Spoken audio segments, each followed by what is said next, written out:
is a bit bright. I think this is a bit brighter than usual, but well, I'll fix that later. I won't do that now. Hello, welcome back to my channel. Yes. I just realized I don't have chat on here. Let me fix that. I've got some big news for you, says Steel. If I can get chat out. There we go. I've got some big news for you. That sounds like a threat, I can't lie. What's the news? Got Northampton down, third kit, gradient blue. That's very specific. I mean, big up to you. I don't really know too much about Northampton, to be fair. I believe we talked about Northampton before, didn't we? You're a Northampton fan, right? They're kind of struggling right now in League One. You're 16th of 24 teams, fair. Kind of struggling right now, aren't you? Where did you finish last season? 19th. Season before that, 14th. You're about where you're usually at. Anyhow, Alfie, you're late, bro. Nah, I'm not late. I'm maybe 1 minute late. The stream was scheduled for 6 PM, and it's 3 minutes past 6 PM now, so...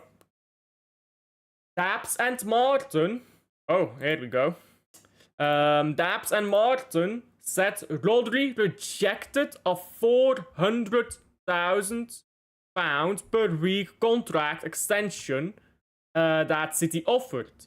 They also said Rodri won't go to Barca either.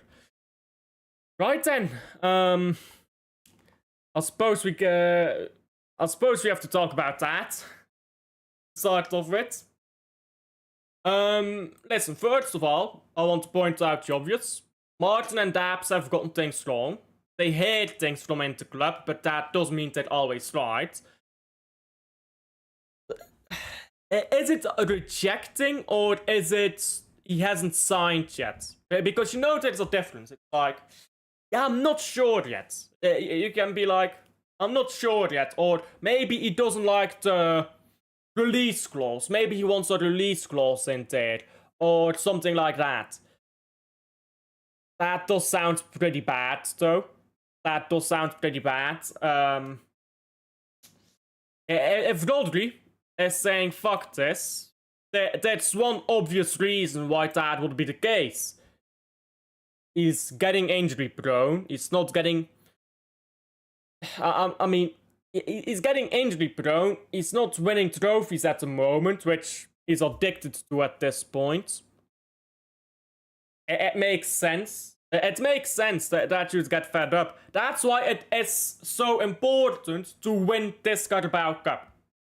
Because win this Carabao Cup, the mentality is different. Oh, we're winning trophies again. We're right behind Arsenal. We'll overtake Arsenal because they're bottle jobs. And if you do that stuff, then you can bounce back. Then you can win a title. Like winning the Carabao Cup, it's so important for this team who has not won a trophy. You look at these players. Ait Nouri, 0 career trophies. Husnov, 0 career trophies.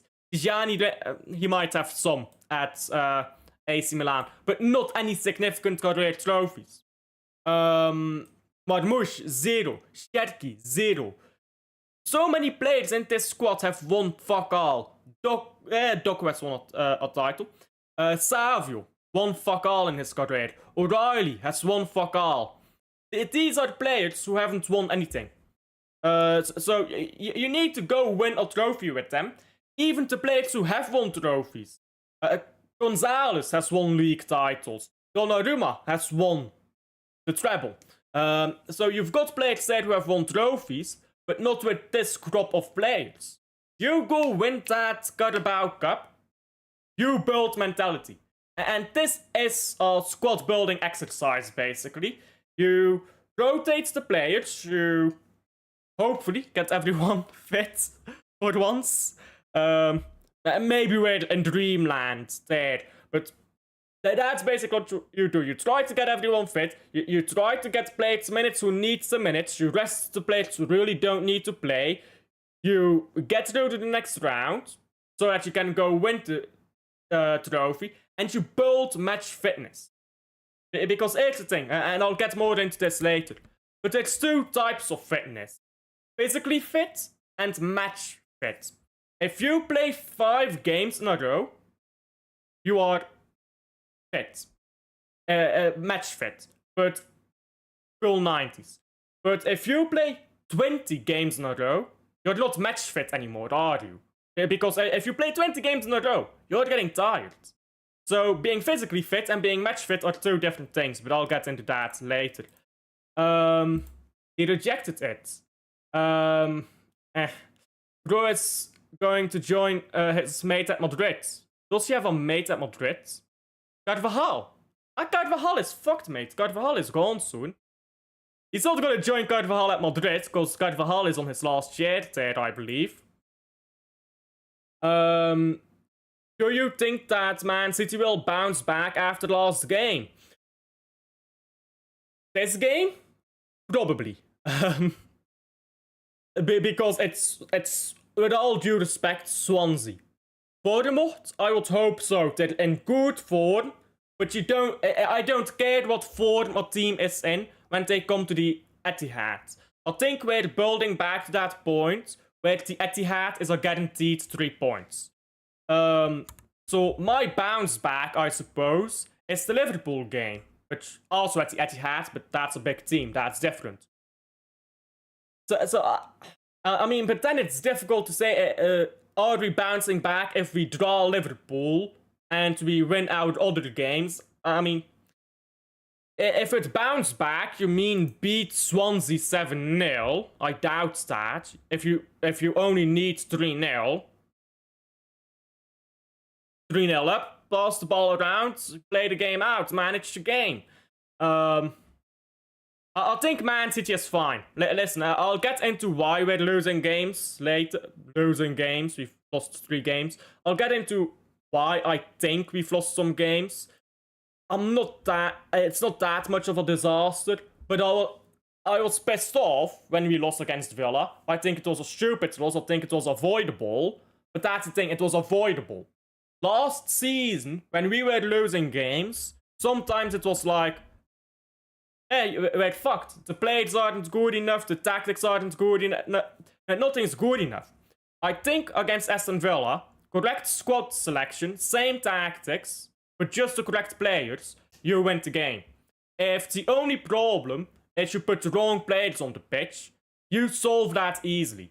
So I think that's why it's one more annoying, because kind of could have won that game, but also it does show you're not that fucked because you could have won that game.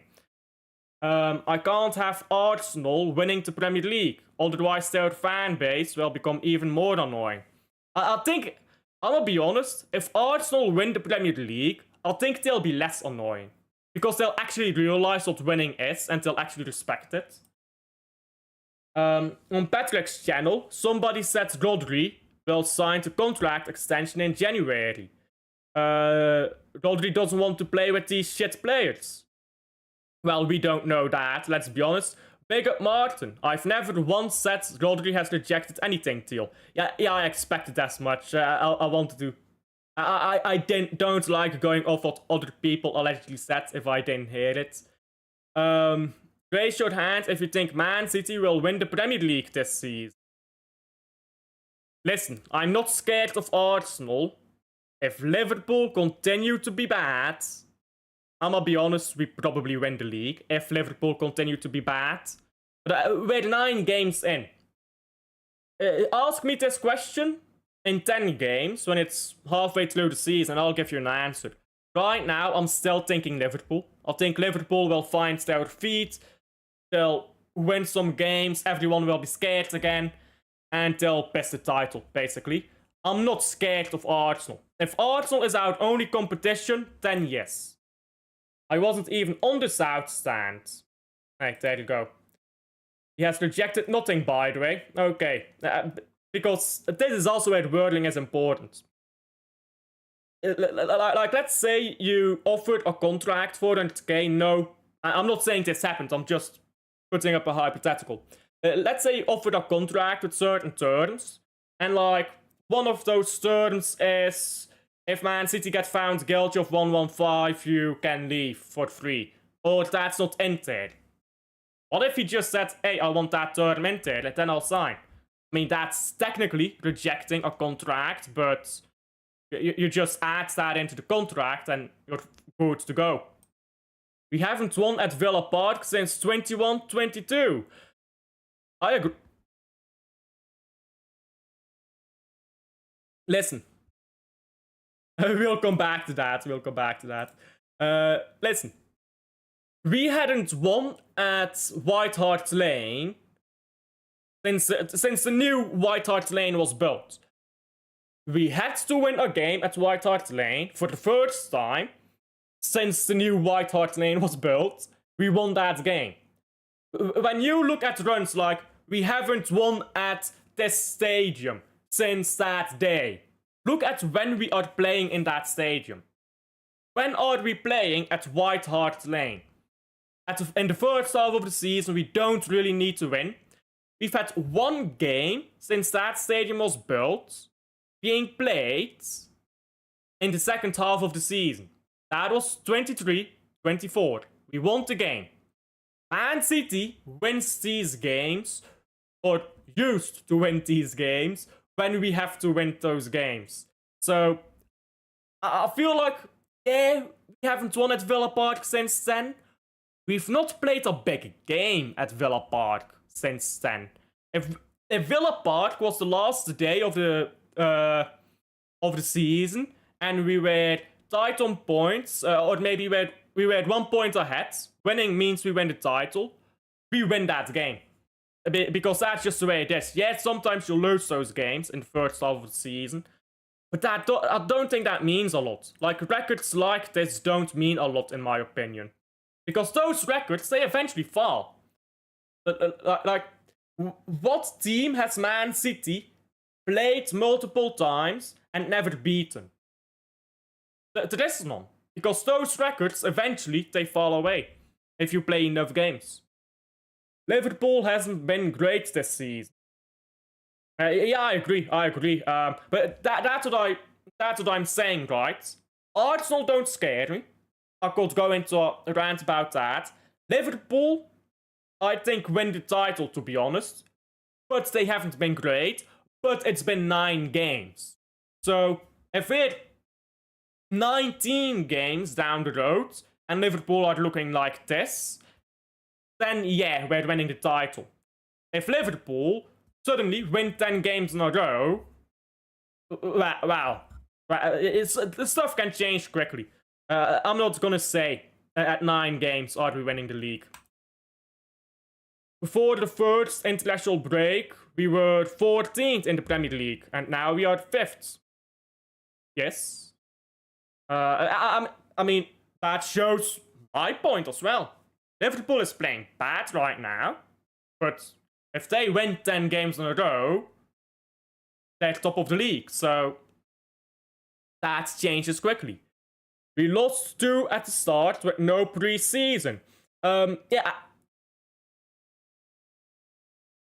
I'm gonna be a bit annoying here. I thought the Club World Cup was supposed to be pre-season. I'm just saying, I thought that was supposed to be the pre-season. I'm just saying, but no, I agree. And new players were to come since then. We lost 1 White Meltdown, 1 loss in 10 perspective.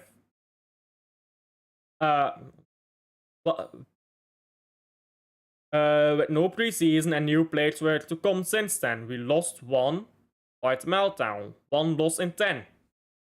It hasn't been 10 games since Brighton, though. Sounds smart, man. Yeah, fixtures by dates. It's been I think it's been 7 games, if I'm to count quickly. Let me check. Am I blanking on a game here? I like to be blanking on. So in the Premier League, it's been 6 games. Okay. So 2 Champions League games is 9 games. So 6 games in Premier. Yeah, 10 games. Then I'm not counting the Carabao Cup. I'm not counting Carabao Cup. Yeah, 1 loss in 10 games. But again, you can put that in context. We played Huddersfield in the Carabao Cup. You can say that doesn't count. I'm not saying that, but you can say that. You can say we shouldn't have drawn Monaco. So I suppose that goes both ways. Martinelli's goal was avoidable. That pissed me off the most. I'm not gonna go back to that Arsenal game and cry about that, to be honest. They glazed Community Shield as if it's the Champions League. And that's because they've never won the Champions League, that's the thing. Toward the end of the season, Arteta feels the pressure and City go on an unbeaten streak, usually. You want to win Don't you want to win 38 out of 38, Martin? Forget the Invincibles, we got a perfect season over here. I don't see Liverpool winning the Premier League this season. They can't even beat Man United at home and Brentford away. And we can. Brentford? It's a good team, to be fair. If you wanna add me, can update it all, No, thanks, no worries if not. Hey, sure, I'll send you the link. Give me a moment here while I read the next comment. Yeah, 115 in the Big 25. I mean, that was just an example that I used for the contract, but that's the thing. 115 is still over our heads. Players will be worried about that. If you say to a player at Man City, hey, if we get done on 115, you can leave on free, or you can leave very cheap, players will be more likely to sign. Because 115 does hang over our heads. So, yeah, nobody cares. No, I don't care. But players care. That's the thing. So, I do think it's relevant still. Anyhow, let me invite Martin now. When will City get back to their form? I think we were playing pretty well before the Villa game. I think the Villa game, at the end, we played well. But you know what the problem is? We just wasted our time in that game. That's the problem, really. Give me a moment.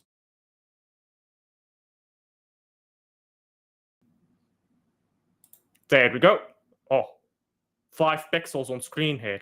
But I think we were playing well. That's the thing. But I think against Villa, we played well for the most part. But we just pulled out the wrong lineup. Which annoys me greatly. Pep has to fix up on that lineup. I think it's ridiculous that he found the solution with Gvardiol Diaz at centre back and then said, hey, Johnny Stones, how about you join in there? But I think the fix is simple. We know what fixes the problem. Gvardiol Diaz, that's the solution. We have that. I'm not majorly worried about that. We got Villa at home in the last game of the season. Does that remind you of anything? It does. Big up, Martin. Evening, mate. You all right? I'm all right. 1 second. Good. Yeah. No, the Rodri situation hasn't changed. They've offered him the contracts. There hasn't been a yes. There hasn't been a no. From that's what I've heard. I don't know where this is rejected the contracts come from. I don't know. If he has it, it comes out in the wash later on, then so be it. There's not, for me, no players bigger than the club. Yeah, I mean, you know what it kind of sounds like to me? It sounds like he rejected maybe a specific, it sounds like journalists do this, right? A player will be happy with the contract, but they'll ask for maybe a release clause, or they'll ask for the example I gave. Maybe a clause for if we get caught on 115. That's not rejecting our contract. You're fine with it. You're just asking for an extra clause. But that's what journalists do. They take that and they run with it and they say he rejected our contract.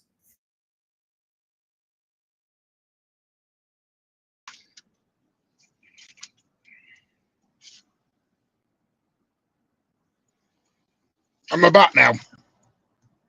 Yes, you were gone for a moment. Yeah, sorry about that. Go on, mate. So yeah, as I said, I feel like that's thing journalists do. They take something which is just not true, like the 115 example I gave. Oh, he wants maybe a 115 clause that wasn't in there. Well, he's happy with the contract, but he wants that clause in there. Again, hypothetical. Journalists will But say no he journalist has actually said he's rejected it. No journal has actually said he's rejected it. So I know Alan and Daps mentioned it, and I know where I think it's come from. But I was talking with other people. Some have said he's rejected it. Some don't know.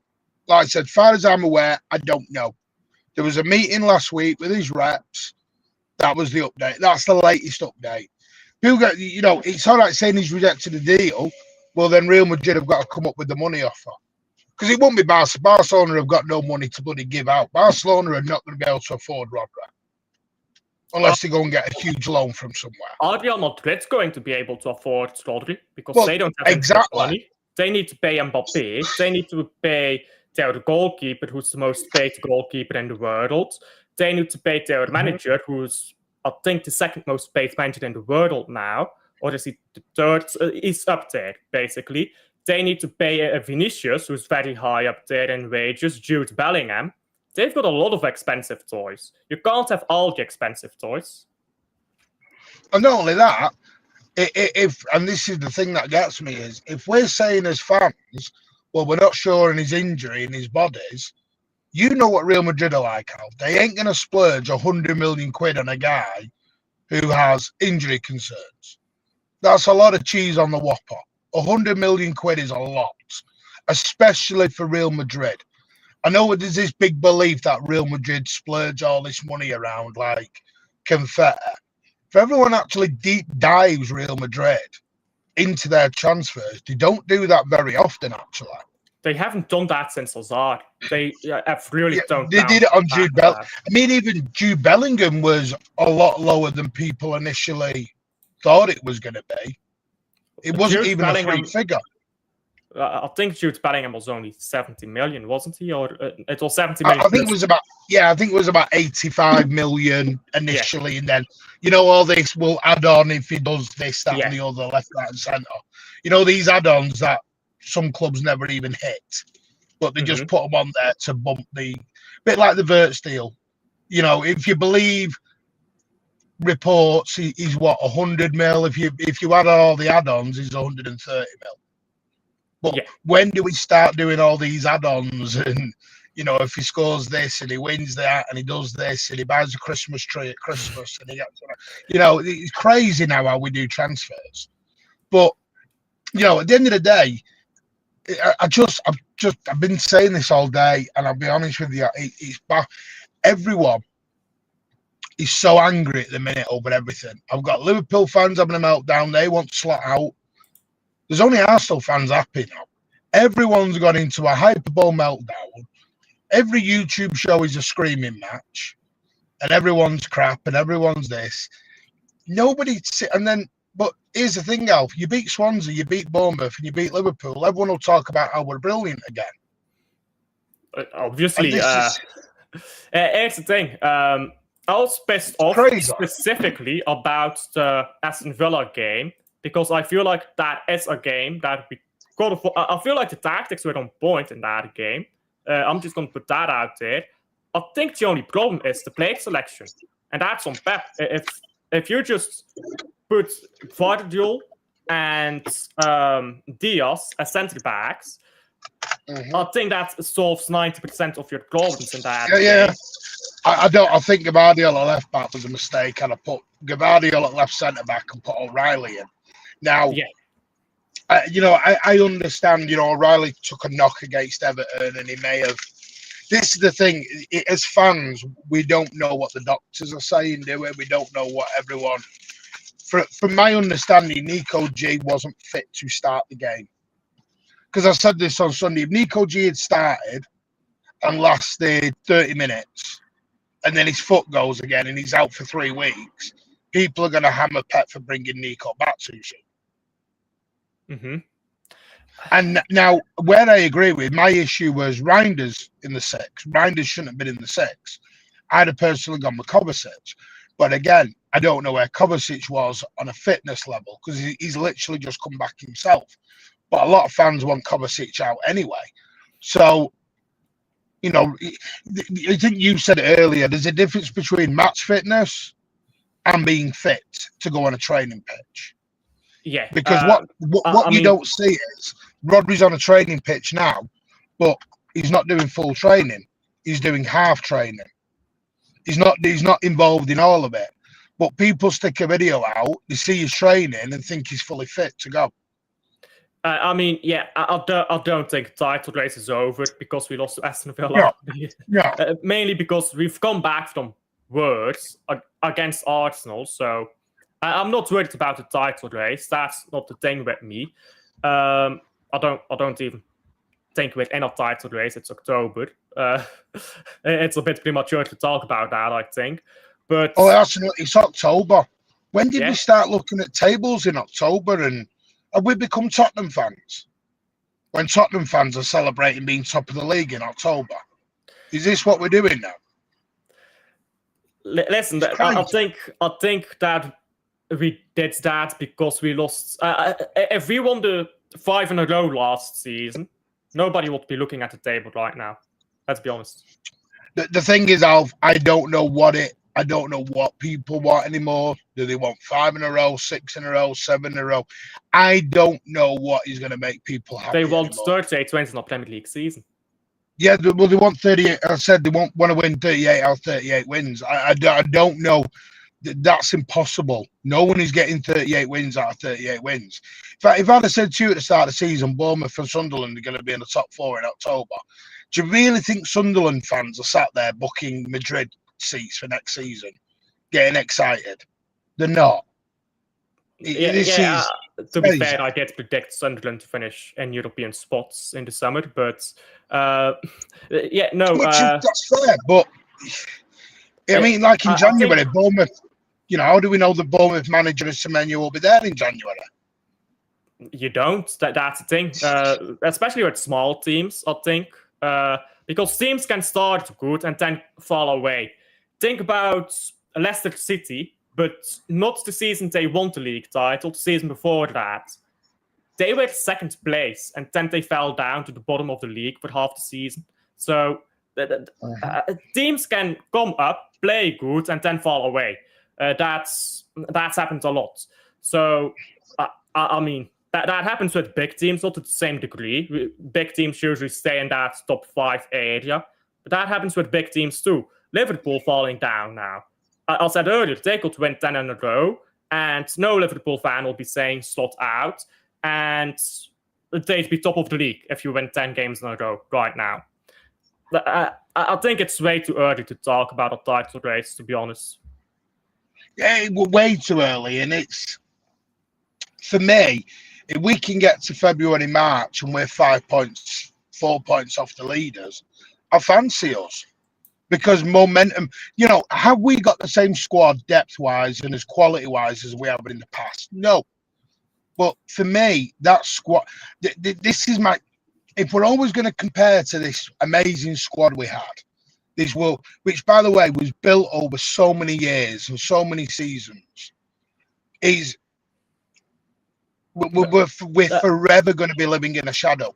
I think I need to point this out, by the way, because people always say that Centurions or Formidables were our best seasons. But I disagree with that, because I think Centurions were actually not that great relative to other teams we've had, because we had to sack off a lot of European games because we didn't have that squads.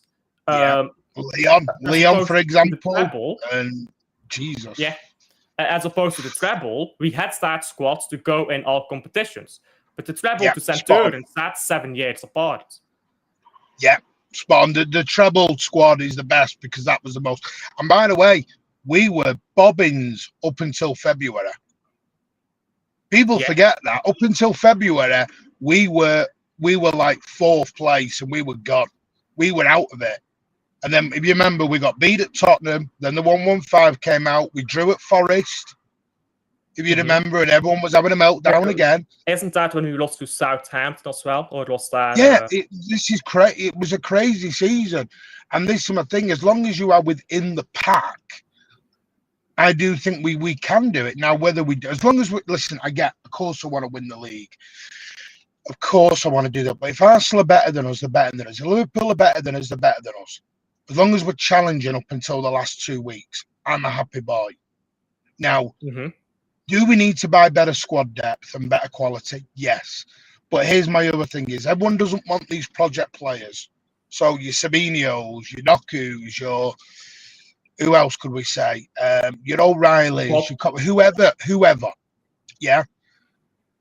Yeah. Where are we getting these world-class wingers from? Because you know this, Al. We can't just knock on PSG's door and just ask them for Cava or Dembele. We can't just knock on Bayern's and just take Elise out like it doesn't matter.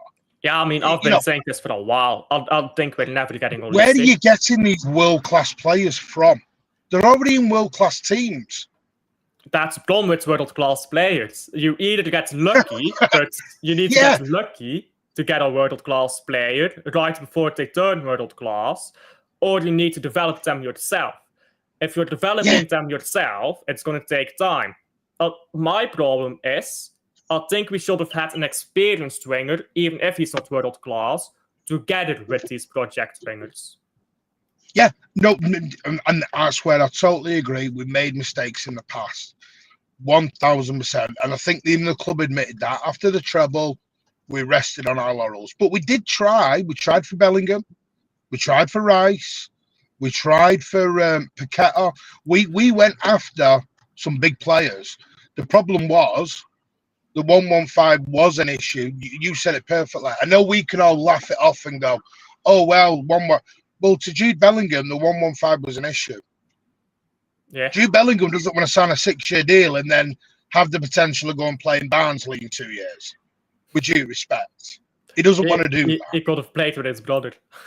Yeah, it's not. This is so. City did try. We have tried. We tried for Wirtz, but in essence, Wirtz wasn't the issue about the player. It was the price. Could you imagine if City had splurged 100-odd million quid on Wirtz right now? The media would have had a field day with us. A field day. I don't think the club cared about the media, to be fair, because we're already dead in the media. I think the club just decided Cherki is cheaper. We don't care. Yeah, and maybe that's wrong. I don't know, but the trouble is, I was chatting with someone the other day. Nice guy, good debate, and he was, well, what I'd do is I'd swap Diaz and someone out, and I'd bring in Matt Gay, someone else. I'd take Bernardo out, and it was Kovacic out, bring on Baleba and Wharton. Then they said on the wing, they'd go and get Elisa and somebody else. By the way, we're about £450 million deep now already on Baleba, Wharton, Elisa, somebody else. Then they wanted to bring in another striker. I said, what, you want to spend? Yeah, you want to spend 600 million?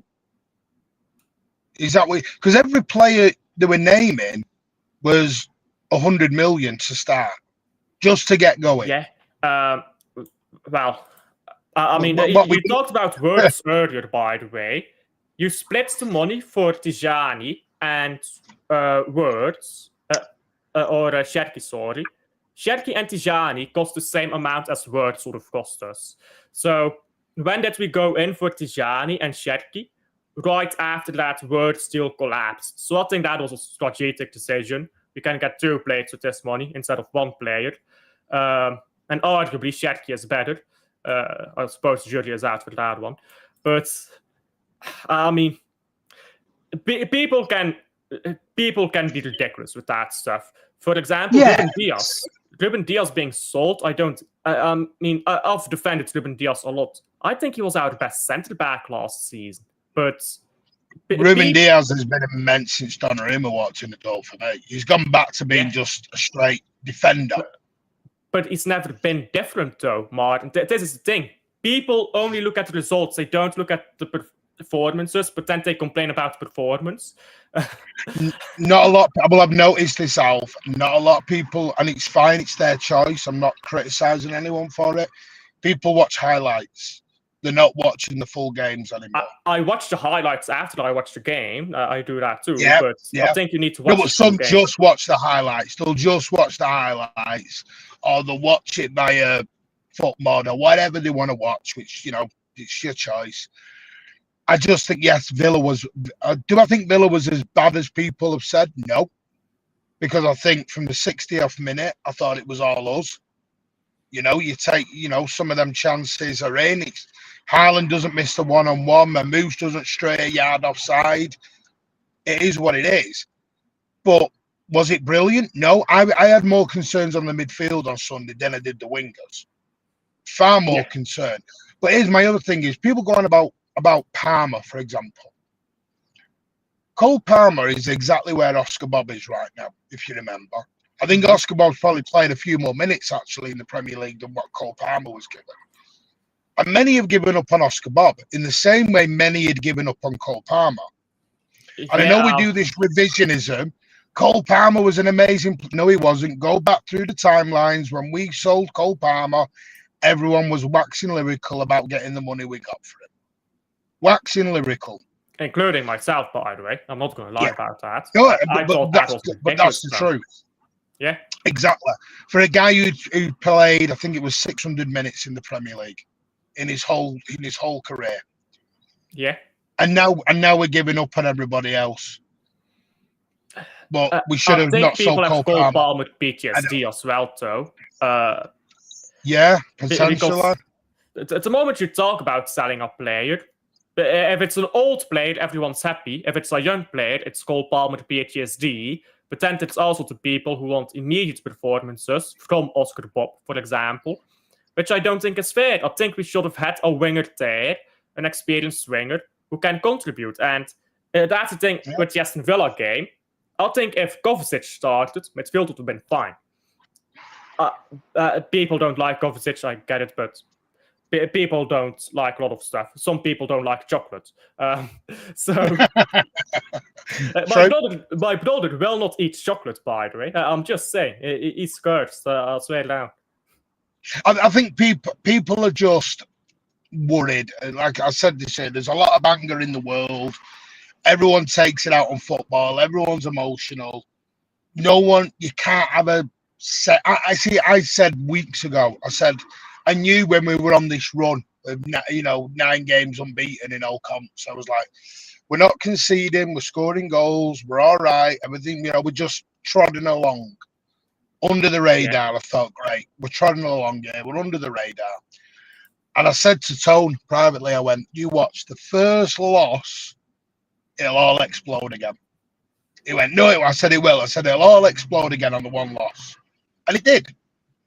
But I'm with Pat. I think this is I think people have got PTSD on last season. And we had one loss. We're going to go back into that run again. I don't think we will, because I think the players are different this year. I think Pep's very different this year. I think we will. So, are we going to lose again? I've said I think 6 league losses is the max you can lose to win the league. I think it will be up to 6 league losses, because Arsenal will lose at some point. They can't keep winning on a set piece. They're not going to keep winning on set piece FC. They won't keep doing that. Yeah, no, absolutely, I agree. I've talked about Arsenal before. I think people way overhype Arsenal. I mean, I'm in group chats as well, and some of those group chats I've just left. Some group chats I've left because I think they're too toxic. So people are more scared of Arsenal winning the league because of their fan base more than the actual football. It's the way the fans are going to react. That's what they're scared of. They're scared of how, Arsenal fans are insufferable when they're second in the league and they get to a quarter final of the Champions League. That's because they haven't seen a trophy in their life, though. If they win a trophy, they'll celebrate. They'll be with themselves. If they win a trophy, you don't go on Twitter and you say, look, we won a trophy. No, they're going to celebrate that trophy. They'll probably be less annoying. they're as annoying as they are because they've never seen silverware, most of those guys. I mean, they've seen an FA Cup or two, but most of them have never seen a league title or a Champions League. That's why they're insufferable. Yeah, and you know what? But if they win the league, I'll go, you know what, congrats. I'm not going to be one of these idiots said no. I'll say congratulations. But I know what'll happen. They'll become the greatest ever Premier League winners in the history of the club, and they'll be the greatest Premier League champions ever. And Arteta will suddenly be the next Pep and everything. And they'll overhype it too much.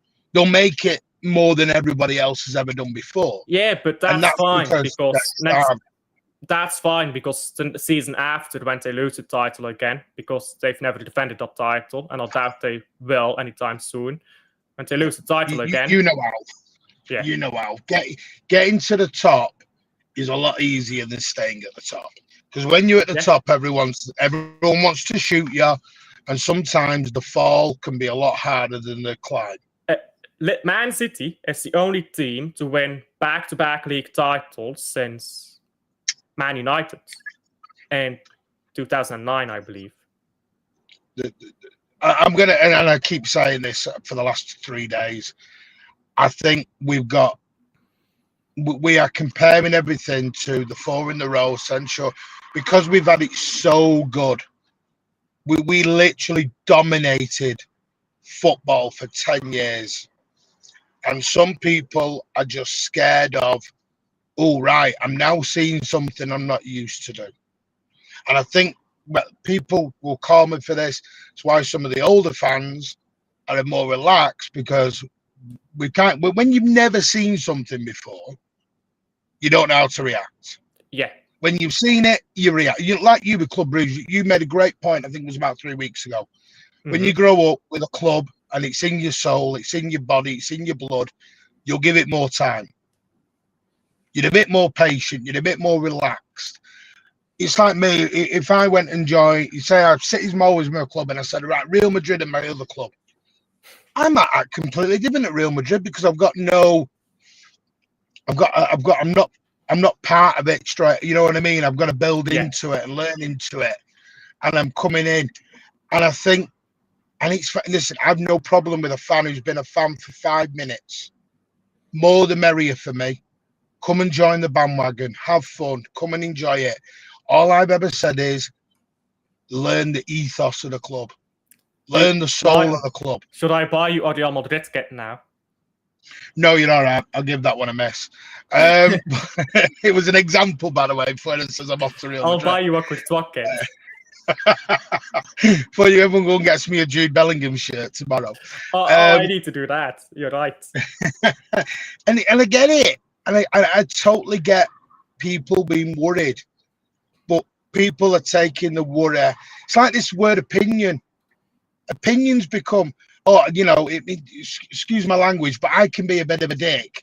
Oh, but it's my opinion. No. Having an opinion does not mean you can say whatever you want. That's not an opinion.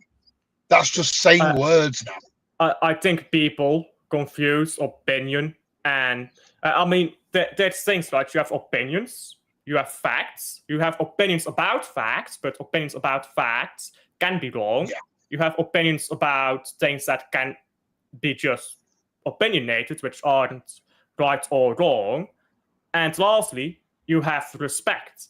That has nothing to do with opinions or facts. If you don't show respect, it doesn't matter if your opinion is right or not. What matters is you don't show respect.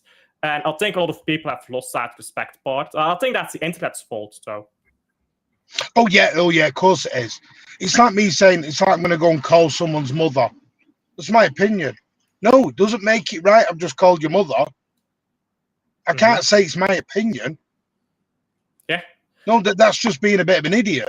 It's like the other side of the coin at the minute, which makes me laugh so much, is no one does analytical viewpoints, and no one, I know you do, but not a lot of channels talk analytically.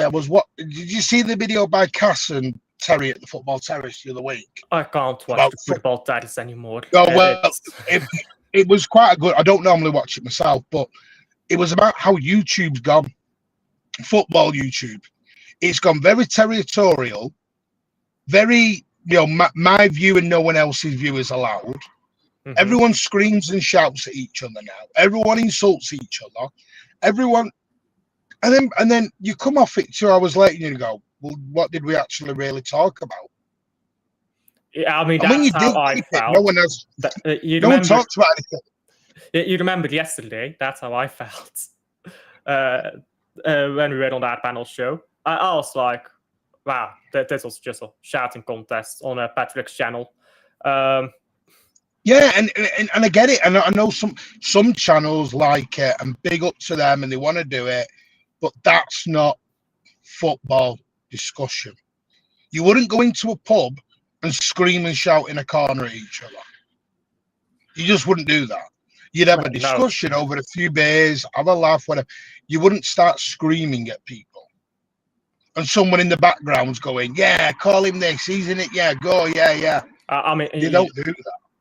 I mean, you just don't do that. Again, off the internet, you don't do that. This is just an internet thing. I don't know whose quote this is, but people are too comfortable saying stuff on the internet without getting punched. Yes, that's true. Spot on. Whose quote is that again? I need to look that up. Did you see that thing with Jack Gorn yesterday in FJ? I didn't.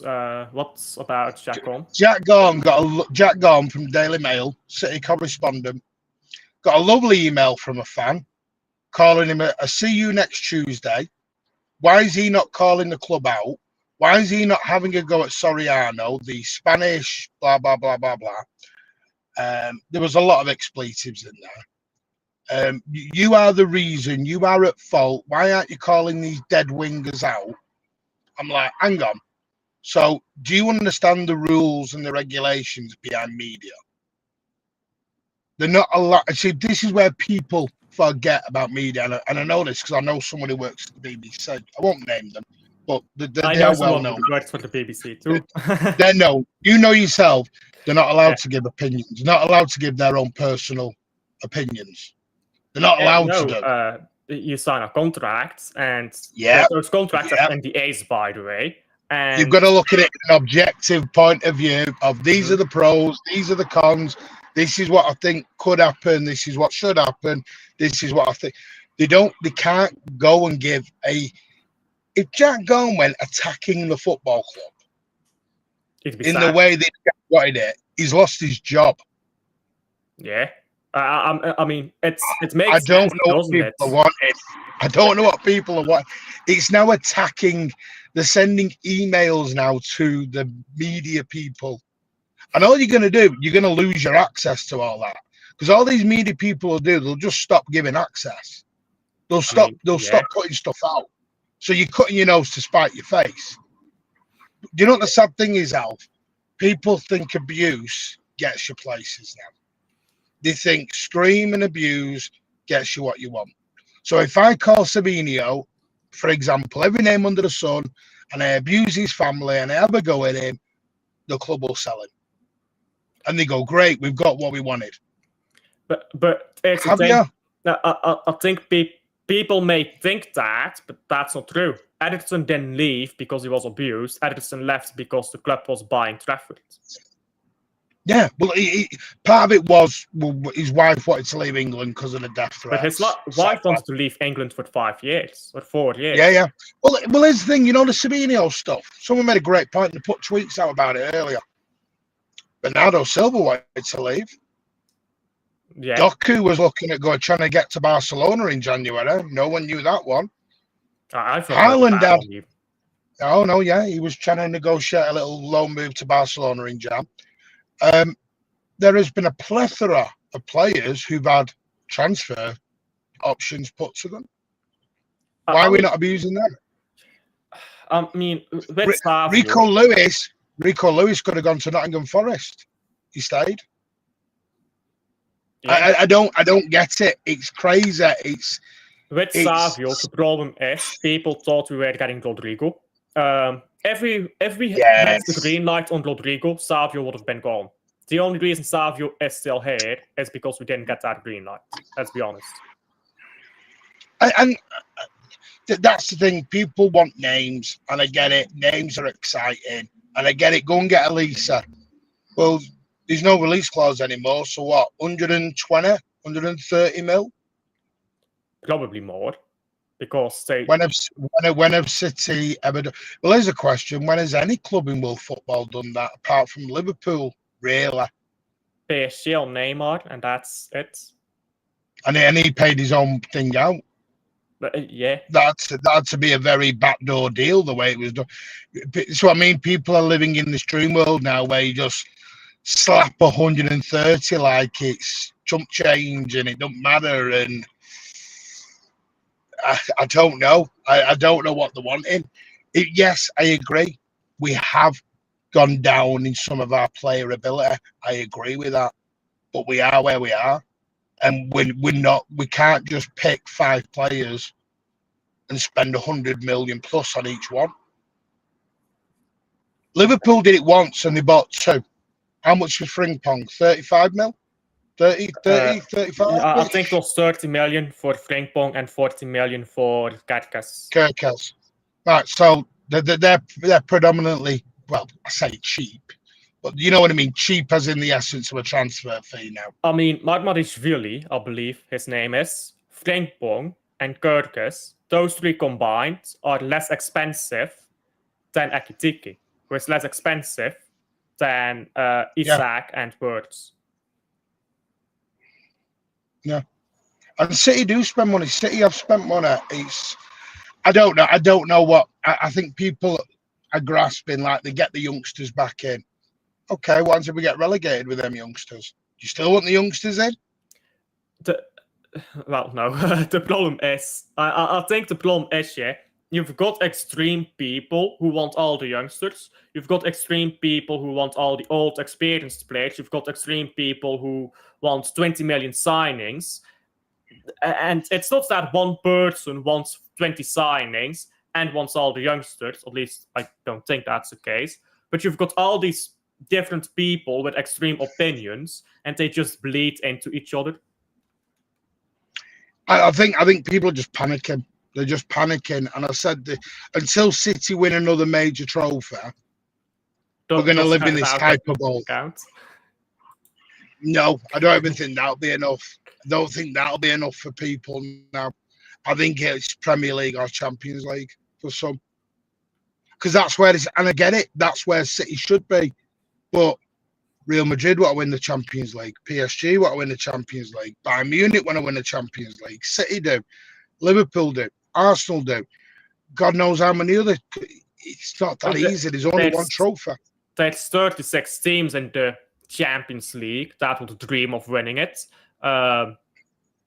Let's be honest, already half of them are never going to get to the round of 16. So the thing is, yeah, the people forget this in sports. There's 2 sides. You don't play against the wall. So when you're in sports, yeah, because this is a great example, I'll go to chess. I like chess. If you don't care about chess, that's your problem. It's a great sport. But in chess, there's a world champion. And the world champion plays a match every 2 years against a challenger who goes through an entire candidates tournament. And the winner becomes world champion. Jan Nepomniachtchi, one of the best Russian players of the century, has never touched a world championship. Why? He's a brilliant player. Yeah, but so is Magnus Carlsen. So is Kukesh. So is Ding Liren. When you're competing against top players, or in football terms, top clubs, it doesn't matter if you're brilliant. You need to be brilliant amongst all the brilliant teams. That's not easy.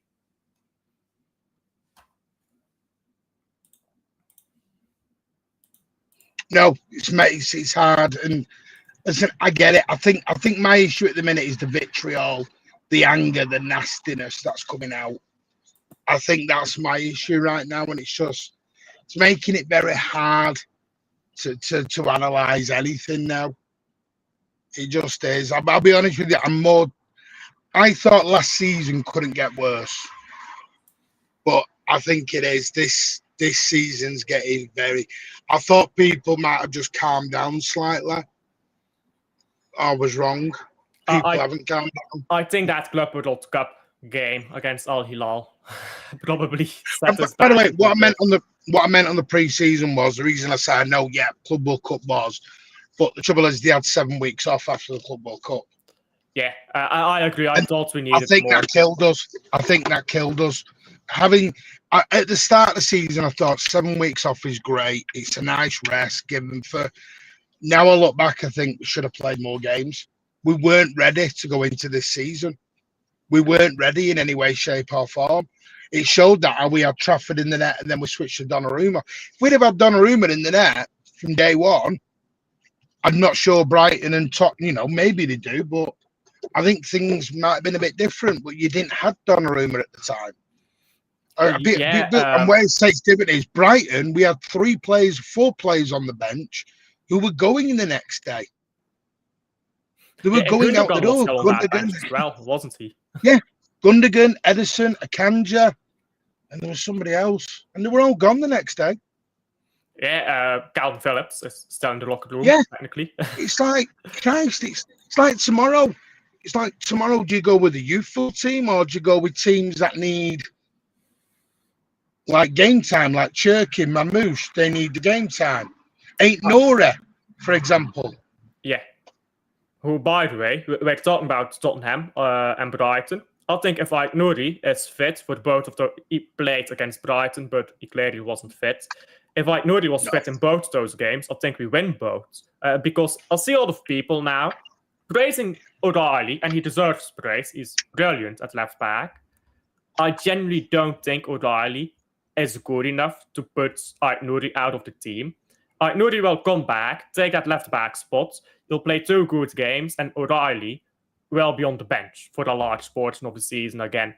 And that's fine. He's a young player. He can take time. Nuri, if he was fit, I think we beat Arsenal. I think we beat Tottenham.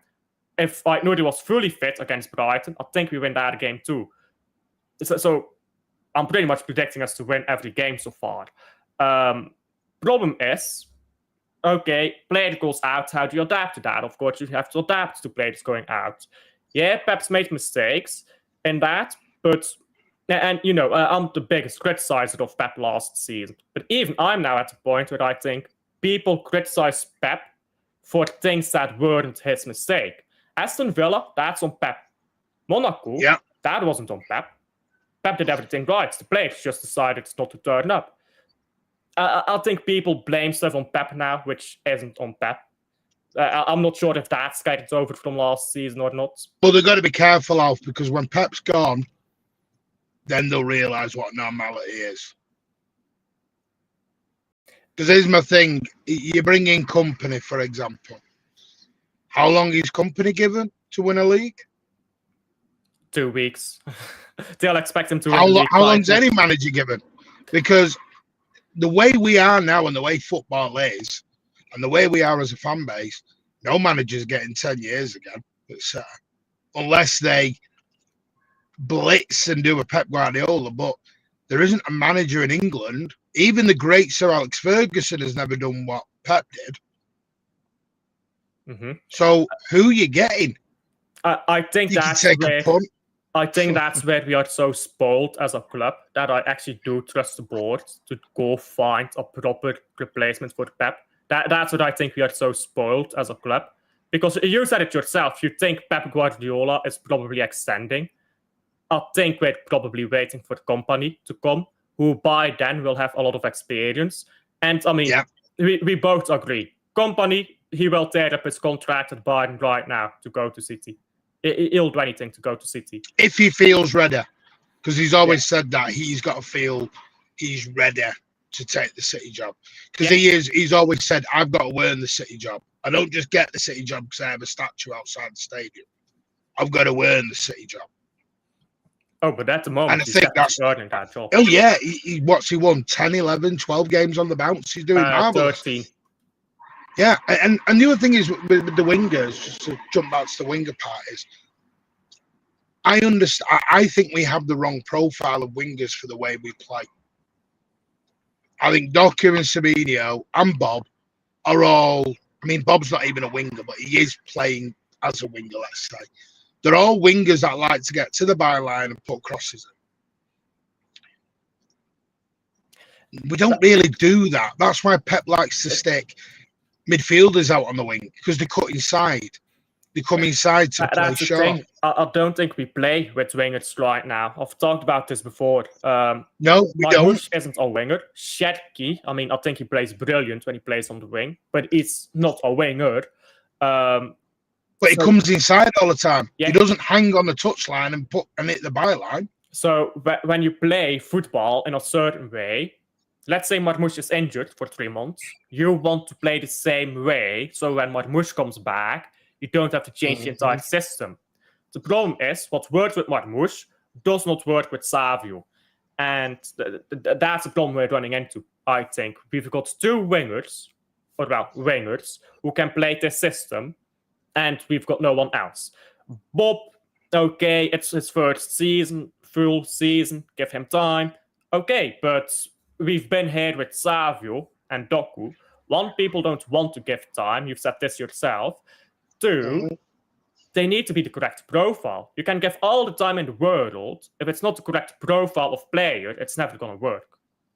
Well, when we had Sané and Sterling, people forget you had KDB and David Silva sat behind. And you had Aguero, who is a very different low-gravity centre striker, who is very different to Erling Haaland. What we're now doing is we're trying to play to the big man's strengths. The big man's strengths are not ball down, ball across. Listen, I get it. I'd love to go back to Sané, Sterling days, but here's the thing, though, as well, Martin. That doesn't work anymore. No, it was 9 years ago because people low block now. 9 years ago, people weren't low blocking. Well, they were, but not to the same degree. Yeah, probably, yeah, they weren't sticking 10 men. Because you go back to when we did the Centurions, people weren't sticking 10 men behind the ball against us every single game. They weren't doing it. I mean, if you want to see some brilliant football, like just on the eye, go back to the Centurion season and watch some clips of City passing through our team. That's literally impossible now. Yeah. Because they stick 6 men, 7 men in the midfield. It's like Jack Grealish. Jack Grealish is getting all the time and the space at Everton because he's not up against low blocks. They're defending high up. So when he gets in behind, he's got space to roam. Doesn't have that space at City because people aren't setting up with respect against City in the same way they set up against an Everton team. With respect, that's just a Jeremy Doku would shine at Everton. He'd shine at a Villa. He'd shine at I'm trying to think. Like Semenyo now. I have to disagree on that example because Doku is very bad. No, I know you're not the biggest Doku. Yeah, I know you're not. But like Semenyo, you look at Semenyo now against Bournemouth. Excellent player. Yeah. But at the moment, and this is no disrespect, he's a big fish in a little pond. Once you leave and you go to a big club, a Liverpool, an Arsenal, a City, or whoever, you're no longer the main guy. You're now a cog. There's a saying, a very old Chinese saying, a tiger among dragons. Because a tiger, that saying means you can be a big man in one place, but when you're with the best of the world, you don't look that impressive anymore. So that's what I would call that, a tiger amongst dragons. Yes, the menu is great. Is he going to look great when you put him next to, I don't know, Vinicius Jr.? Well, no. And people will say that's an unfair Would he look good in a comparison. Pep team? Can he do what Pep wants? That's my question. Yeah. Because at Bournemouth, he's not going to do what Pep wants. Bournemouth do not play like Pep Guardiola. No. I mean, Bournemouth is a counter-attacking team. Yeah. So, again, do you want to... Again, I think every player is a gamble because I think the trouble is the market is so off whack. To get Semenyo out of Bournemouth, you're looking at 80, 90, possibly 100 million quid. There's no way Semenyo is 100 million. That's his release clause, apparently. It's 70, 80 million release, and that's only to certain people. Bournemouth, look at Gibbs White. The trouble is, Elliot Anderson, 80, 90 million quid. Anyone you look at now, midway down the table, is a huge amount of money. I mean, that's why Premier League teams are going more and more to foreign leagues, because the prices to buy Premier League players are stupid. Even other leagues feel this effect, because Premier League teams are coming to Club Brugge offering 50 million for a player that Serie A teams offer 40 million for. Mid-table Premier League teams, I believe it was Aston Villa, if I'm not mistaken, came to Bruges, offered 50 million for Yashari. AC Milan only offered 40 million. Premier League teams expect so much money, and there's just so much money in the league that it's so much that they expect and so much that they give out. Voltemada with Bayern. But Bayern were offering, what was it, 40 million, something like that? And Newcastle went in and go, we'll give you 70. Yeah. Bayern like, what? He's not a 70 million pound player yet. I mean, here's the thing: Premier League teams gamble.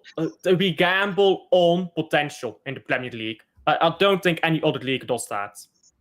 And then if it doesn't work, see, this is why Savinho, I get he's not performing as where people want. It was 20 million quid, so it was a gamble. Now, if we'd have spent 100 million on Savinho, then yeah, for me, very different conversation. It was 20 million. So that's why I will give the guy time, and I'm giving. Do you know my other reason why I'm giving him time? And maybe I shouldn't do. I don't know, because unless we go out and we go to the big clubs, I don't know who you're getting. Who do we get? We go and get, is it Nusa, whatever his name is, the Norwegian winger? Antonio Nusa. I don't like him because this is the problem with Nusa. People haven't watched him. I've watched Antonio Nusa for years at Bruges. If you want to talk about attitude problems, I've got some attitude problems for you. Antonio Nusa, my God, if he does not feel like playing, he's not playing. He'll just be on the pitch. Did you see Vinny Jr.? You've seen Vinny Jr. with Xabi Alonso?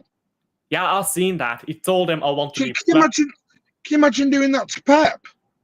Oh, you'd be out of the club tomorrow. It's like, way. So, yeah, it's great. I mean, these big dons, but they come with a big don attitude.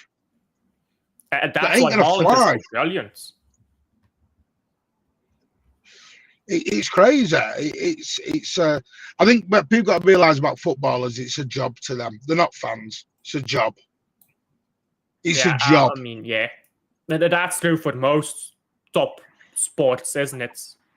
I mean, are we generally going to sit here and say that most of these players love the game and have sacrificed their body for the game, and that's why they left the moment they got a bigger contract? It's not the love of the game. Alvarez is reacting because Alvarez is trying to get somewhere else now. Alvarez is trying to get to Barcelona. We all know where Alvarez is trying to get to. That's clear as daylight. Alvarez, I think that was the plan. Get into City, go off to Spain, get to Spain, then go to Barcelona. I think this has been a project by his agents. Great. Mm-hmm. But probably Alvarez, a project by Alvarez himself, because he knows Barca pays a lot of money. I think fans have got to realise is some of these players don't give a toss about Manchester City in the way we all think, the way we all want them to do. It's a job. Mm-hmm. Same as anybody else. If you get offered 3 times your wages, you will consider it. I'm not considering. I'm gone, mate. I'm gone. Do you know what I mean? So even if Savio, we didn't get the bid, but if Savio was off, by the way, Tottenham were going to make him the highest paid player at Tottenham. Yeah. Of course, he's going to damn well consider it. I would. He's 20 years old and he's been offered 3 times the wages at City. Of course, he's going to be like, I'll have a bit of that. I mean, but we're going to crucify him for it. I'm a Man City fan as well, but I said this not too long ago. People take football too seriously. Yeah, I'm a Man major. City Yeah, fan. I'm a Club Brugge fan. Grew up a fan of Bruges, grew up a fan of City.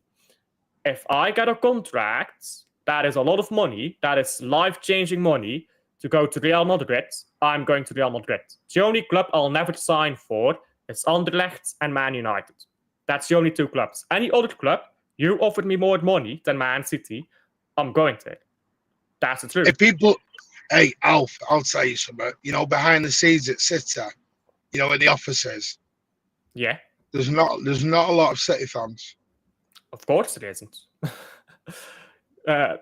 You don't hire fans to be at the club because they can't be Yeah, objective about it. I know people want this loving that everyone at every club is a City fan and everyone at United's a United fan. No, here's one: our PA announcer is not a City fan. The PA announcer in the stadium is not a Manchester City fan. It's a job. But of course, I mean, that's obvious, though, isn't it? You don't hire fans to work professionally for something. Yeah, that's not. It's a professional business. You don't do that. Imagine if they hired me at City.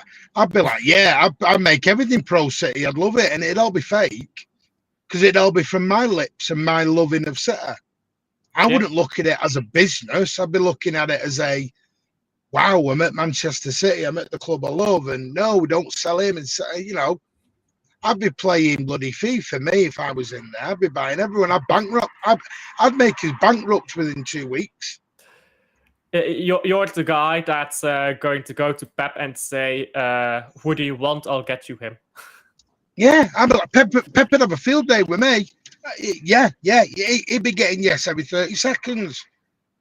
Yeah, he'd have Olise by now if you were there. Yeah, we'd have 75 players if it was up to me. We'd have them all, Vinny Jr. and Mbappe. I'd be like, you know, what do you want? $500,000 a week, you got it. I don't need to look at the books. You're all right. It is what it is. Yeah, but, no, listen, I'm going to jump. But listen, I still think we're in for the title. People might laugh at me and call me one, but one loss is not going to knock my nerve. Let Arsenal celebrate. Let them do the parades. They've already booked the parade. It's done. Open top buses going around North London as we speak. It's the shortest Premier League season we've ever had. It's over by October. But hey, listen, I still think we can do it. Even despite we're not as good as what people say we have been in the past, and I would agree, we still have the best manager for the job. Yeah. And that's why I believe we'll win the league. You know what, yeah, by the way? Because Pep pissed me off last season with the way he was acting and not reviewing his games. Pep is actually reviewing his games this season. So Pep is actually back in. He's now divorced. He's a single man. He's single, ready to mingle. Bought a bachelor pad. The guy's fully focused. He's got a good backroom staff around him. Listen, City will never allow 1 in 14 to happen again. Never. Yeah. Never. People knew what was really going on last season when that was going on. They were hurt, and they'll never, Erling Haaland, etc., never allowing 1 in 14 to happen ever again. I mean, you see Erling Haaland scoring 11 goals, I believe, already. Yeah. And that's why, you know, and for me, I think we can still win it. Arsenal still got to come to our place. I think we'll beat them, by the way. It's all to play for. You beat Bournemouth, you beat Liverpool, you go into the international break. You know, if we get beat by Bournemouth and we get beat by Liverpool, different conversation then. And Arsenal win, you're 12 points behind, then it is an uphill struggle. Keep it to 4 or 5 points, you're in there for me.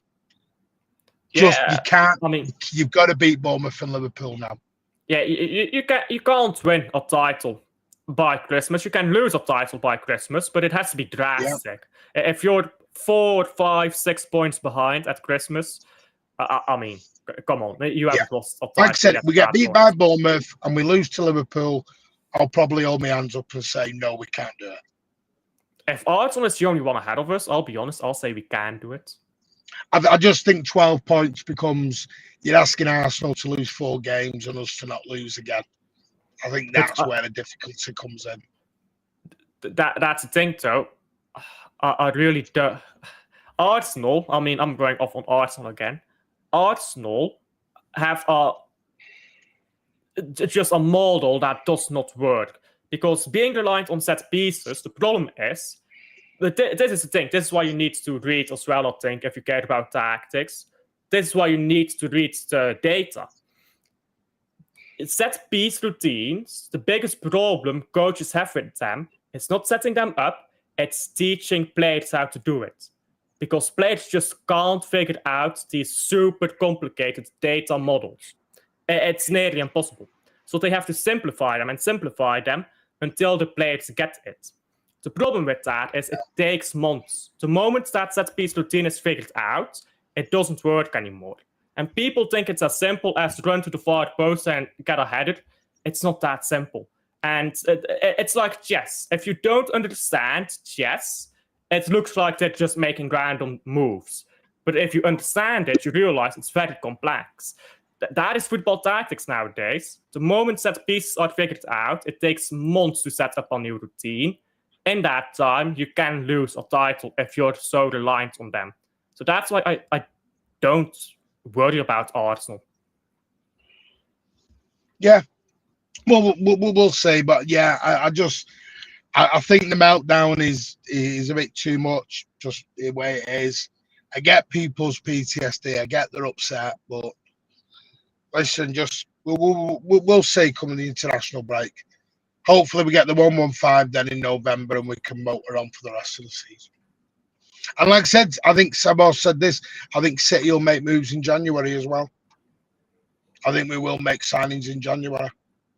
Probably. Haven't we already said that we're going in for the right back? I believe I'm not sure it'll be a right back. I think it'll be other areas, but because I think they'll be happy with Nunes and Cushion off there for the season. But I think they will have a look at the market in Jan. I think it'll be the busiest January market we've seen in a while because of the World Cup. You always tend to find that when there's a World Cup, people tend to do more business in Jan because the World Cup just takes precedent. And there's that many players that are going to be here, there, and everywhere. It's going to be so hard to get deals done in the summer because they're going to be in America, Mexico, Canada, all over the shop. To be fair, it's hard. I don't think we need a lot to be comfortable right now. No, I think you need a Bernardo replacement. I think you need a Kovacic replacement, and I think you need a defender. I do think they'll have a nibble at Mark Gay in January.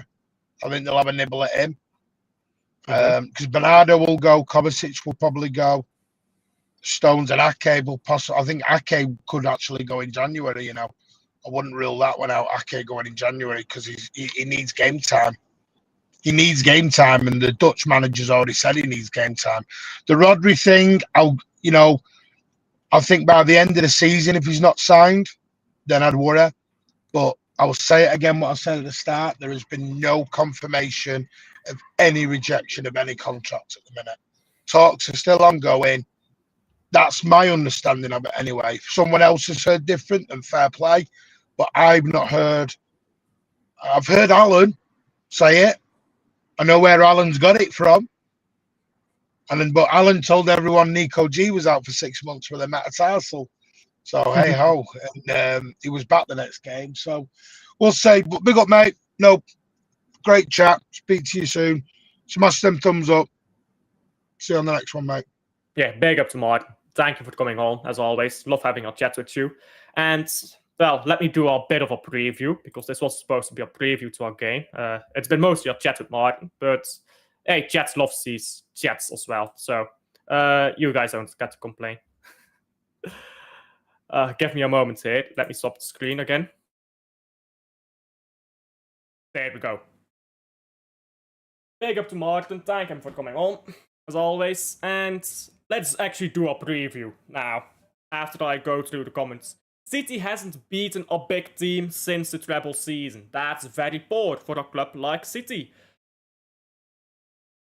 Napoli is a big team. I'm clutching at straws, I know, but Napoli is a big team. Not to be overly positive, again, there's problems. Yes, there are problems, I agree. The wingers are a problem. We need these wingers to score. That's why Martin, and I get his opinion, against Aston Villa, the midfield was the problem. And I agree with that. Martin said that earlier.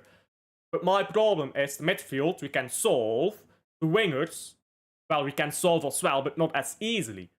So there are problems. Yes. But they're not as big as I think you make. I think you're making out here. We have beaten big teams. And United are very good at the moment. 3 games, but allow it. Agendas. Man United at the moment are playing well. We drew Arsenal. That's a big game where we finally put a good performance in against a big team again. It's been a while. We beat Napoli. So, are we there? No, but we're getting there. And if Liverpool was on it right now, I'd be worried. But Liverpool is not on it. And that's what I said earlier at the start of the stream. If Liverpool wins the next 10 games in a row, they win the title. But if Liverpool continues to be poor until the halfway point of the season, I'm gonna be honest, I think we win the title. So, the title should be in our hands. In an ideal world, it should be in our hands. But I think right now, it's dependent on how good is Liverpool. I think we are better than Arsenal. Yeah, Arsenal set pieces is great for you guys. I think we're better than Arsenal. I think we're better than anyone else. I think is Liverpool better than us? We'll see at the halfway point in the season. If Liverpool is better than us, oh well. If Liverpool isn't better than us, I'm gonna be honest, I didn't expect to win the Premier League this season. But we may very well end up winning it. So, you're right, but I think there's some nuance to that. I mean, Martin already came on to talk about this. Do you think Arsenal can break Chelsea's record? No. No. Absolutely not. No. I think people are way too excited with Arsenal. We've been here before. We've been in this exact position before. Arsenal collapse. Listen, people are so scared of this Arsenal team with a manager who can't handle pressure. It's been 5 years now with Arteta. He's never handled pressure. This Arsenal team is not breaking Chelsea's record. This Arsenal team is not going Centurion or Invincible. This Arsenal team is crumbling the moment it hits March, April, May. That's what this Arsenal team is doing. Yeah, it doesn't mean anything to us, but to players it does. That was my point. I don't care about 115. I am convinced that we are not guilty. But some players aren't. Big up to Rosa. Let me pin this message. Well, big up to Rosa. Do like and subscribe. Helps out a ton. Where is this message? Quite a while in the chat. If Sherky and Marmouche don't start, I don't even... If Sherky and Marmouche are fit to start, they should start. I guess we get into the part here where we actually do a preview. If Sherky and Marmouche are fit to start, I would absolutely start them. They need game time. Because this is the thing with match fitness. If you have not played a single game, you are not match fit. If you have played 5 games in a row, assuming your fitness, just your physical fitness is fine, you'll be match fit. If you've played 25 games in a row, you are not match fit. Because it just compiles on you at that point. So, the thing with match fitness, yeah? Players who haven't played need to play to become match fit. Sherky, Marmouche have not played. So they need game time to become match fit. Whereas players like Haaland need rest to stay match fit so they're not overworked. It's basically you find the balance. If they are fit to start, start them. But if they're not fit to start, don't rush them on the pitch and get them injured. Because I do this with Rodri. I'll admit, I do this with Rodri. I want him to play, then he gets injured, and then takes panic. If you want a player to play, you risk them getting injured, especially a player who's just coming back from injury. Championship teams, with all due respect, they're easy. We pass around them like they're nothing. We toy around with these championship teams. We bitch slap them twice over. If we were in the championship with this team, we would win every game, bar maybe 2 or 3 in an entire season. But they're still intense, they're still professionals, they're still gonna go in and hurt you, even more so because they know you're better. Upsets happen with these championship teams, but we're well clear. But that doesn't mean the games aren't intense, the games are still intense. Which is why we need to manage our squad in this game. That's the title of the stream. We need to rotate accurately, we need to play the players who have not had game time, if they're able to do so.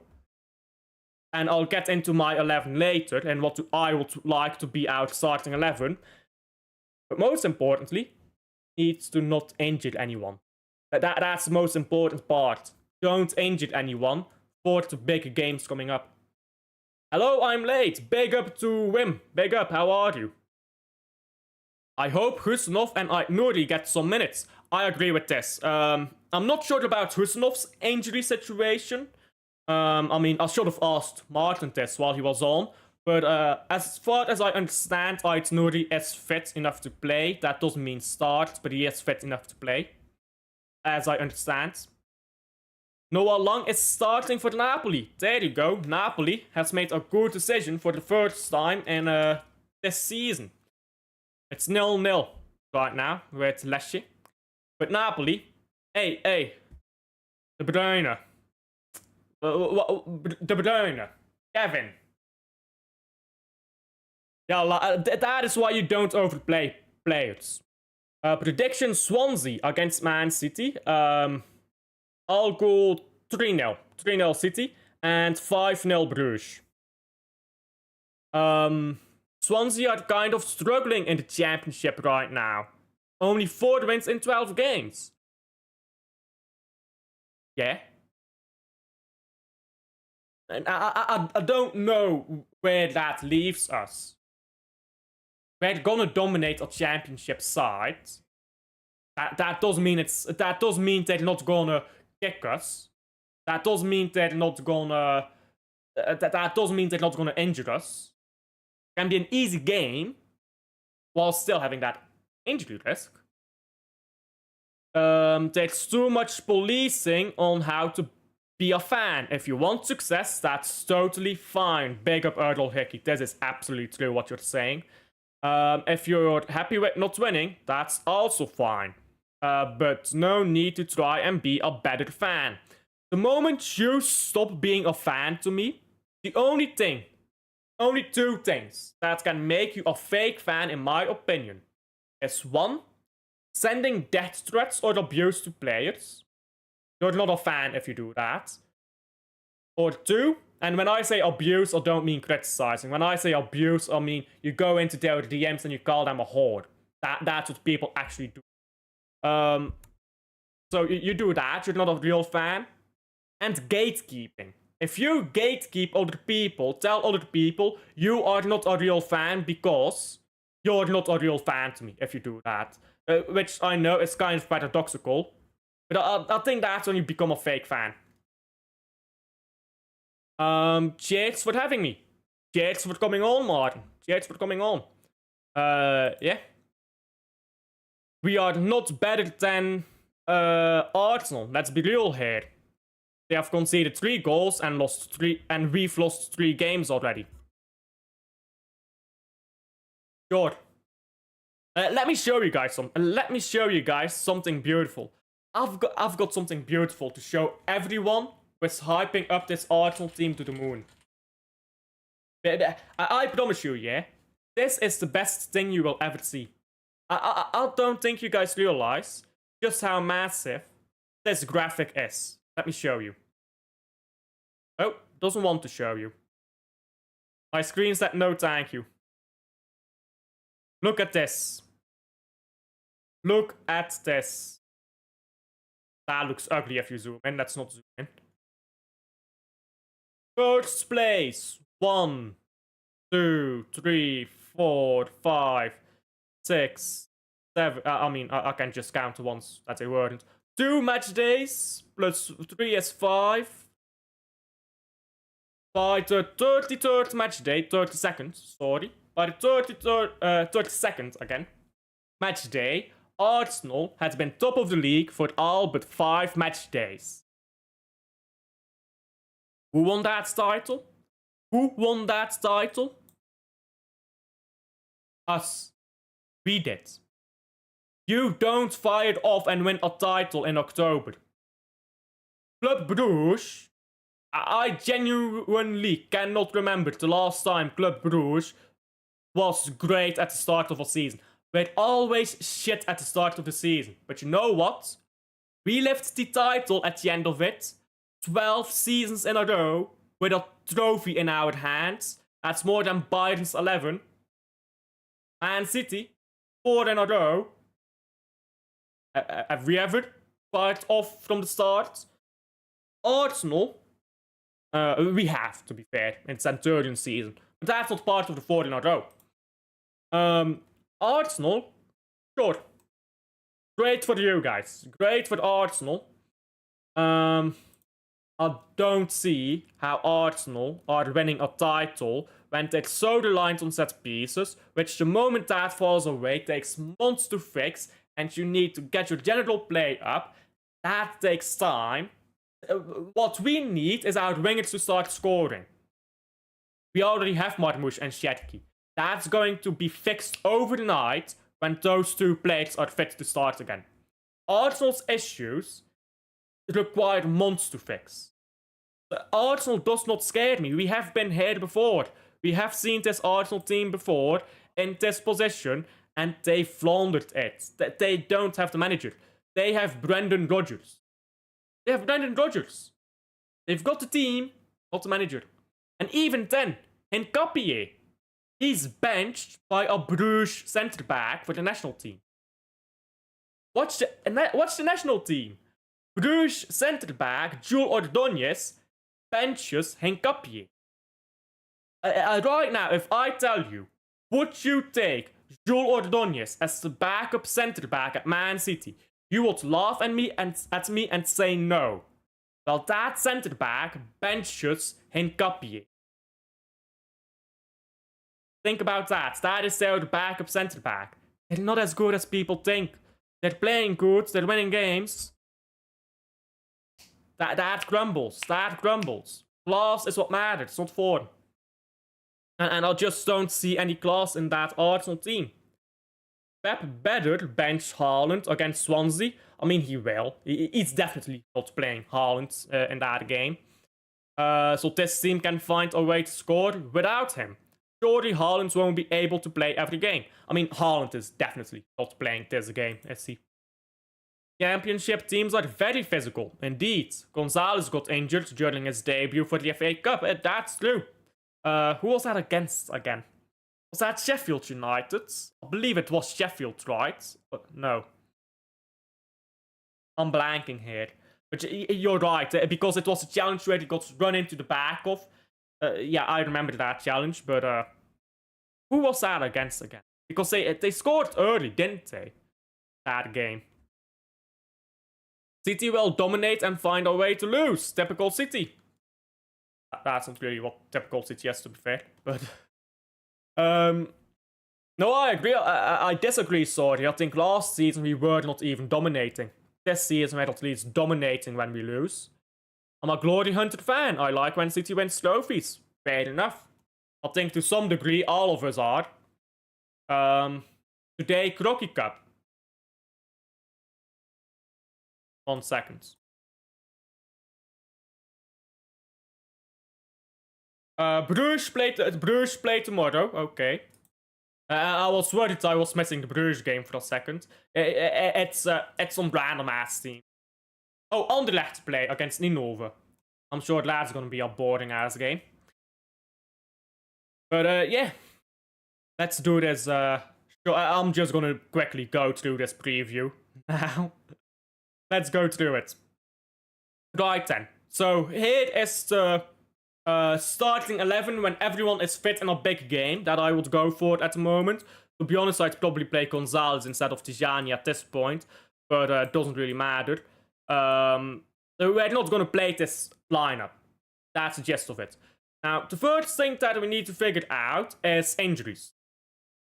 If we go to here, this is the best website for injuries in the Premier League. It's not always accurate, but it takes all the news sources from the club, from the press conferences, and it puts it here and it says potential return, yada yada. It's almost always correct. So Gustinov should be back for this game. Rodri shouldn't, because if we go here, Rodri won't be back yet. So Rodri, off you go. You're not back. So Rodri will miss this game. Okay. Gonzalez, coming back to fitness. Do we play him this game? I think that's the big question. Do we play Gonzalez in midfield? Because I think Foden can play this game. I don't feel like he's getting tired or anything. I think he's fine to play this game. So Foden, we'll keep him in there. I think we go with Kovacic, to be honest. And I think we go with Reinders. Because I would bench Reinders into bottom of the game. I would bench Reinders and play Gonzalez, Foden, and the third choice is more difficult, but I would bench Reinders. Maybe even play Kovacic, to be honest. But that's a separate conversation. But the main point is, I would bench Reinders against Bournemouth. So I'm playing Reinders against Swansea. Again, Foden, I think is fine to play. He's not played as much as the other players yet. So he should be fine. So this midfield, I think, is fine. Back four, Husanov and Aït-Nouri will both need minutes, from what I understand.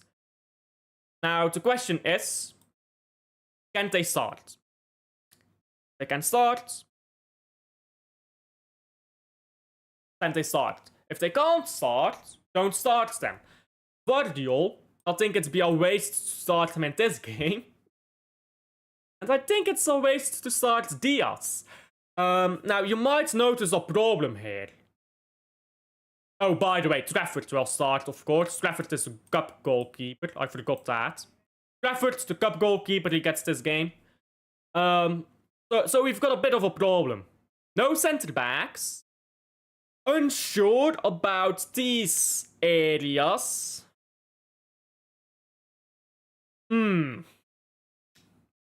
So the first thing I'd do is establish Husanov. Can you start? If you start, you start. If you're not, or if you're fit to start, you start. If you're not fit to start, Nunez. Okay, fine. Lewis, he can start, by the way. I'll come back to him later. Aït-Nouri, are you fit to start? Yes, no. If no, we have to make another choice. Stones and O'Reilly. Can you guys play? What about Lewis? Lewis, can you play left back this game? I think that's fine in this game. Stones almost certainly goes in at centre back out of necessity. Out of necessity, he goes in centre back. Because again, I want to rest both of these guys. Aki, I mean, whether he plays centre back or not, you're gonna need someone there. And we run into another issue. Who do we play in centre back with Stones, if not Aki? We've got no one. So I think the centre backs pick themselves. You want to rest these two guys, the centre backs pick themselves. Now, I think Lewis is fine to play at left back in this game, but here's another issue. none of this back four is particularly great at the moment defensively. So you need at least one defensive player in there. Yeah, you need someone in there who's a bit more defensively sound. That's gonna be O'Reilly, Ait Nouri if he's fit, Kuznov if he's fit, but these two with the caveat if he's fit. If neither of these guys are fit, you're gonna have to put in O'Reilly or Diaz there. Not Guardiol. The reason why I won't put Josko in there is because I think Josko is a bit more fragile at the moment. He's picked up a few injuries recently. Diaz hasn't. So Diaz can play a game more than Josko. And you can rotate them, by the way. Diaz first half, Josko second half. You can do that. Or the other way around. So this is fine, but one of these players is going to have to be replaced with O'Reilly or Diaz. So that's back four and midfield sorted. If you want to play Silva in midfield, I'm fine with that, but I'll get to that later. Savio, Doku. I'm repeating myself here. And Bob. I'm repeating myself, but if Marmoush and Sherky are fit to start, start them. If they are not fit to start, then I would go with...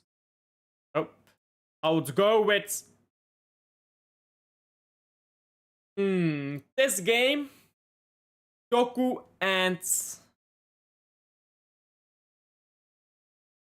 tough one. I think Bob.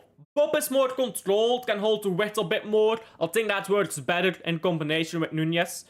So I think I just do Doku with Bob. In this game specifically. I take Doku because he can rinse these championship defenders who simply aren't as fast. So that's what I'd go with. Of course, Haaland, don't waste him in this game. I would go with false 9 here. Mukasa. Fine Mukasa and false... What is this number? Fine Mukasa. 63. 63. There we go. So I'd go with Mukasa and false 9. Again, this changes all depending on fitness, and that's the big thing, fitness. This game is about managing fitness. So you could start with this lineup, or if fitness is fine, this could be the lineup. And you've got something entirely different here, and then maybe Sherky plays if he's fit enough to start. And Sherky plays in the 10, and then maybe Marmoush plays... This can change a lot, but just for the template, basically, of what to expect if nobody is really fit, I'd say it's this. I'd say it's most likely this. Again, maybe O'Reilly here, if the fitness is that dire. Foden, if Foden is maybe getting a few aches, Foden has played too much, put Silva in midfield. This team is pretty drastic in terms of scoring goals. So there's issues with this team. I'm sure that at least one of all the players I've put out of this team is fit. I'm sure that at least one of all these players here on the sides, here, all these players, at least one of them is going to be fit enough to play this game. Put in whoever is fit enough to start. There you go, you've got your lineup. I doubt this is going to be the exact lineup, but this is the base plate from where you work. I'm fine with that. I don't expect much of a fight from Swansea. I expect a fight, a physical fight, but I don't expect to struggle much against this team. I'm expecting, to be honest, to win 2 or 3-0 without Haaland. Maybe Haaland can make a cameo at the end for 5 minutes to farm a goal. All games are on the zone. Yeah, that's annoying, isn't it? Yeah, no abusing anyone, be it players or fans, should go without saying. I agree. It should go without saying, but it doesn't. Welcome to the Big 25, where literal death threats is considered normal. Big 25. Big show today. I've been live for nearly 2 hours. Big up to Martin for coming on. Big up to chat for being in here. Like and subscribe if you haven't already. I'm just gonna say, I want to win the Carabao Cup. I've talked at the start of the stream about mentality, this, that. Forget all of that. I want to win it. This is our trophy. Listen, when I was growing up, we were winning this shit 4 in a row. I'm pretty young. Here is the thing, by the way. I had this argument on a different show. Is Guardiola young? Now, Josko Guardiola and I are the same age. So, by necessity, Josko Guardiola is young. So, there you go. Any player who is the same age as I am is young. Just throwing that out there. Anyhow, I'll leave it there. Like and subscribe if you haven't already. Let's see if I can redirect you guys anywhere. Nowhere really. I could redirect you guys to... Oh, Zeer. Zeer is live. Yeah, I'll send you guys over to him. Big up to Zeer. And I'll see you guys on the next one. Once I've set up this redirect. I hate this new YouTube layout, by the way. This YouTube studio layout is so ugly. Anyhow, gigs. I'll see you guys on the next one. Alfred.